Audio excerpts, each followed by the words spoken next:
the dirty dozen or whatever they're calling it. Some of those have been deplatformed. But the problem is, particularly for vaccine disinformation, it is metastasized. And it is now, you mentioned it earlier about the top down and the bottom up, the grassroots piece. It is now so pervasive that it exists just naturally within the ecosystem on Facebook and elsewhere. And that's where we need the platform to be more transparent in how their algorithms work, how engagement works, so that outside security experts and researchers can dig in and hold them accountable, that us as consumers of these platforms can hold them accountable and demand better. What would we do if the Russians were doing this? The oath that we pledge coming into office as a federal official is that you uphold and defend the Constitution from threats foreign and domestic.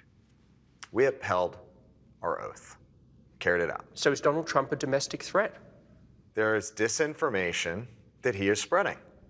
The Hunter Biden laptop, that was remarkably similar to a hack and leak operation from 2016. It was just in a different model. And again, whether it was Russia or not, I don't know, I don't care. The big shifts that I saw from 2016 to 2020 was the reaction across media and how they did not uncritically and breathlessly report these things. Misinformation, the Surgeon General put his finger on misinformation in terms of blocking people getting to vaccines. You fought a lot of misinformation with respect to elections. Do you see similarities between those two?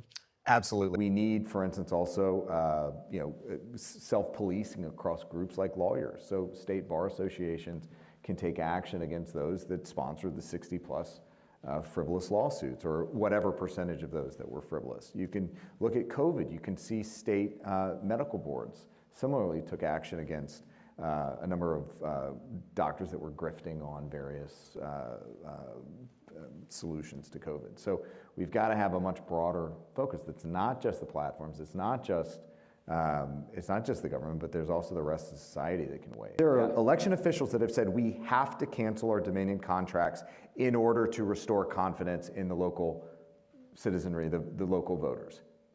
Based on nothing.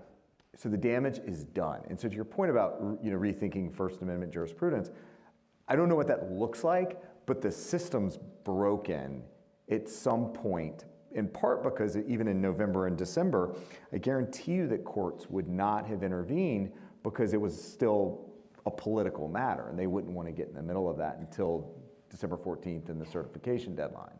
So I think there's something here that's not matching up, and I hope they win. I hope they get their billions and billions of dollars, and I hope they put people out of business or bankrupt them. What we are seeing here, though, is an ecosystem of information purveyors.